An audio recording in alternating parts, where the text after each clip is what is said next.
Alright, ladies and gentlemen. So, natapos na rin ang Incognito sa Netflix. And I want this to be a spoiler review kasi yung iba walang Netflix and ilalagay pa siya sa Kapamilya Online Live, A to Z, or anumang platform available ang Incognito in your free TV on Friday, the final episode. But the final episode indeed aired on Netflix. At yes, the latest update dito is napatay na si Manuel Aguinaldo. Actually, sinunog siya ng buhay eh. Never saw it coming. He got burnt parang yung immolation niya ang ganda eh, pero may sablay eh. So, I'm not sure if it is the effects, pero parang buo pa rin yung katawan niya habang na-immolate siya eh. When I say immolation, it is the act of burning. So, pag self-immolation, ibig sabihin, you burn yourself. So, nangyari kay Manuel, hinagisan siya ng granada doon sa lugar niya. Sarili niyang granada, kinuha ni Greg. Hinagis yung granada, and then, let me take a sip of water. Ayun, pagkahagis, sumabog, doon nasunog si Manuel Aguinaldo. At siya ay quote-unquote namatay. We never find his body. Or I don't know if his body was retrieved. Kasi skeptical na ako pagdating sa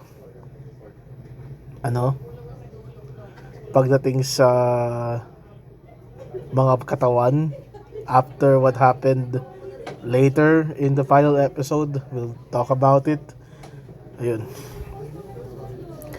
Unfortunately, namatay rin dito si Jaguar, si Miguel Texon, who is actually my favorite character. Yung character ni Miguel is really full circle yung moment niya.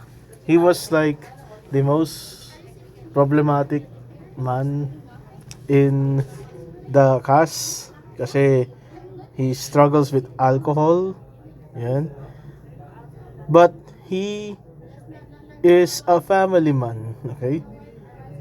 Meron siyang broken family na pilit niyang inaayos at kumbaga naayos naman niya sa huli. Nadawit rin siya sa krimen kay Jake kasi siya yung akalang pumatay. Yung pala, di ko alam kung mga henchmen o Elcano o may utang nun talaga si Jake sa sindikato at pinatay siya unaware na nung pag binugbog siya ni Miguel, tinapos ng sindikato yung hindi niya natapos. Pero naman ni Miguel yun, napursige at nailigtas pa nga niya yung pamilya niya, nailipat niya sa ibang bansa away from Elcano. And siya, it's a shame na isang nobody ang nakapatay kay Miguel, but then again, if you think about it, it just reflects the dangers of war, that anyone can kill you. It may be a private taking out a general, which is not merely impossible sa Game of the Generals, pero ganun situation, di ba? Yung akala mo ikaw na yung may upper hand, then unexpectedly a corporal, a private, a sergeant, lower rank, sila pa yung makakapatay sa'yo. At yun, isang nobody nakapatay kay Jaguar. At ang masaklap dun, Jaguar did it while saving Gab's life, di ba? Yan. So what happened in the last episode? So they did a tribute to Jaguar, to Miguel. Nag-toast sila with orange juice. Nagbiro pa nga si Tomas dun eh, which is, I don't think it's too soon. Pero parang too soon yung dating eh. Yung parang ginawang biro yung alcoholic struggles ni Miguel. Kasi yung pinupuri kasi ni Kyla, ni Max, that Miguel is one hell of a sniper. As sinabi ni Tomas, isa lang makakatalo dyan kay Miguel. Gin at beer. Too soon, bro. Too soon. Ayan. So, we got some character arcs that wrap up. So, congratulate ni Justone Alarcon I think si Greg for a job well done on taking out Elcano. Then, I don't know if Max and JV are a couple, pero it seems like it. Kasi sabi ni Max, special daw si JB sa kanya. And JB will take some operation in the United States sa kanyang kamay na nakomang nakakajakol. So, that's one thing. Tapos, Gab and Tomas actually revealed his true feelings to Gab and they decide to retain the marriage. Sinampal siya ni Gab pero this what it is. Ganun talaga yung ano nila eh. Sa akin naman hindi sila naghalikan. I mean after all the I'm going to touch myself tonight, smoke then fuck remarks ni Maris Racal, you bet that these two in Incognito will have at least one kissing scene. They did one fake kiss scene. Hindi talaga nag-touch yung labi nila. And that's it. And then for some reason, and that's why I made the remark on the body, June is alive. Well, technically kasi di natin nakita na yung katawan ni June eh. So, June is implied to survive dun sa kampo. Nakita ito ni Daniel Padilla, ni Andres. And I think it's part of this cut content kasi meron atang yung time na kinalaban ni Andres si Kenji, tapos bigla na lang in the next scene kasama na niya si Kyla, si Max. And I believe what happened there is may nangyari dun eh. And I think that is the point na natagpuan ni Andres si June. So I think June was not buried. We didn't find the body naman after all this, and he survived. Other than that, baka yung nakita ni Malu de Guzman sa ni Daniel Padilla yung multo ni June, and it is their way of saying goodbye. May mystery, no? Pero as arbitrary, as parang open-ended as it is, open-ended masyado yung ending ng Incognito. Kasi parang may post-credit scene na we get to know Snake. I don't know who Snake is. Kasi wala naman pinakilalang Snake si Contractor.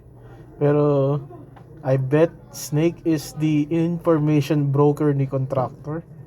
And he demands a new sniper to replace Miguel. So it's a tease that season 2 is yet to come. I had fun with Incognito watching it, to be honest.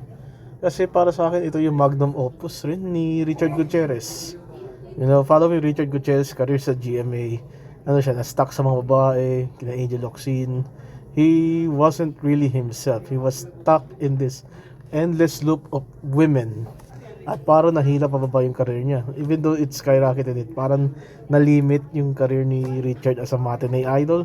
And when he shifted here to ABS, I think this is one of Richard Gutierrez's best work as an actor.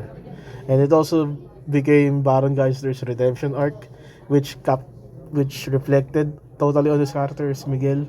And then we got the launching of Kyla and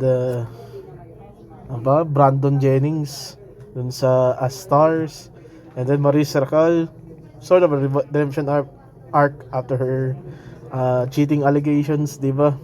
So it's a pretty good series and I'm looking forward for season 2. Yeah, I really like Incognito. Actually, I want to share my top 5 arcs na nakita ko sa Incognito that is now considered the Marawi arc. So number 5, my least favorite arc sa Incognito is the Kiboloy arc, yung hotel. I think it took too long. Okay? Masyado matagal yung pacing. I think it took them a month para matapos yung buong arc. And it's just a hotel. And walang sense of urgency dun sa hostage taking situation. Lalo na andun si Kiboloy, di ba? yung pinaka-kontrabida doon si Kiboloy. And the ending felt a bit flat. At saka may mga hostage na hindi talaga naligtas. Di ba?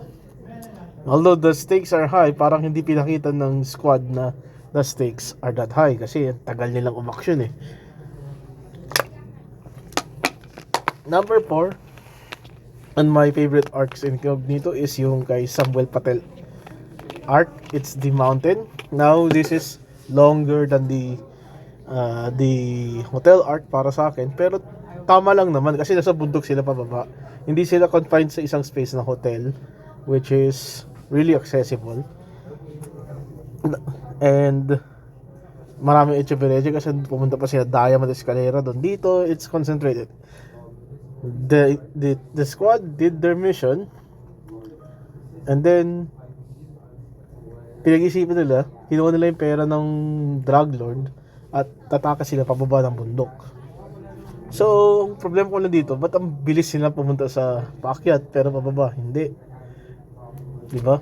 Pero, the struggle na pababa ng bundok, they met with a terrorist group, a Zildjian Aranilla on cocaine, and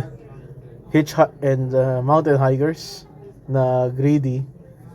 So may moral lesson din tong art na to. Huwag maging greedy kundi dito kayo mahuhuli. So nabawi naman nila yung pera. Konti na lang mula doon sa kinuha nila sa drug den sa bundok. The arc is long but it has the reason to be long kasi galing nga sa bundok, di ba? So yun. Number 3, I think it's tied. It's the final arc, the Marawi arc, and the June arc. So yung magkadugtong, June arc and the Marawi arc. June arc. So it's a series of events na hinahanap ni Andres yung kapatid niya. Turns out na si June ay tropa ng Elcano. Then they were in this assassination plot sa isang secretary which was successfully done, pero as a backup kasi yung kababata ni Tomas yung pumatay. And then we got to see June as an evil dude. He surpassed the bid, pero ang problema lang kasi si June, Twink, Twink. And it just ended with the Marawi arc. Namatay si June, pinatay ni Manuel lahat ng kamag-anak ng Cognito maliban kay Joel Torre. I think Joel Torre is still alive at kay Bembol Rocco buhay pa.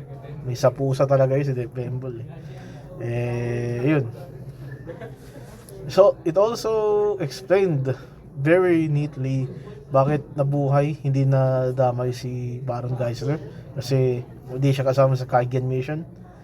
I like that. I like this long arc ng Elcano. It's like the main Elcano arc split into 2. So, kaya nilagay ko sa number 3. Number 2 is the Kaigen arc, the Japan one, where they have to rescue this assassin. Ang pagkatid yung plot twist, yung assassin is part of Elcano. So, they deliberately help the enemy while the enemy spied on them. So, wala dito si Miguel, kasi si Miguel busy sa pagkompronta sa sindikato na involve yung boyfriend ng ex-wife niya. And this is like Miguel's quest to bring his family together back.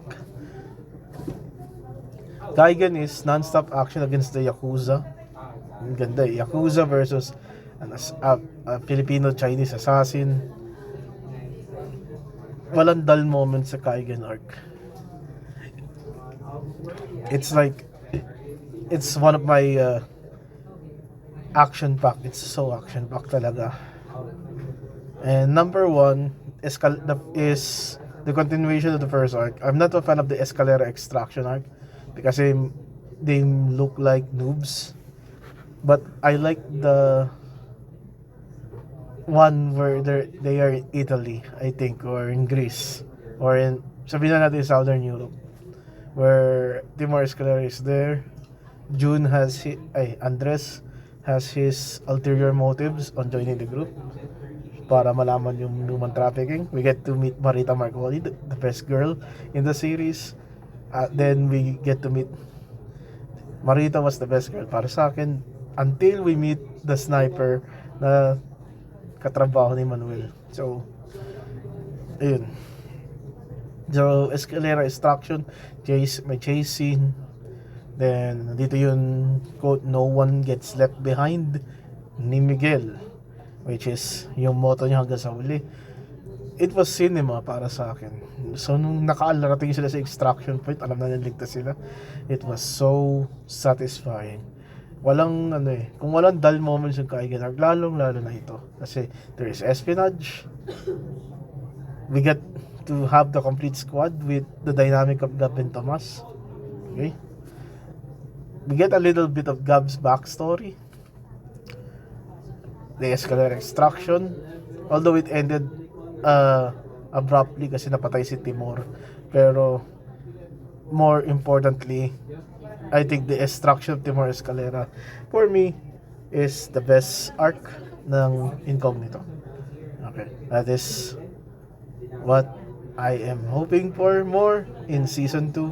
Thank you for watching. Leave a like, subscribe, come back, and hit that bell icon to support this channel. Thank you.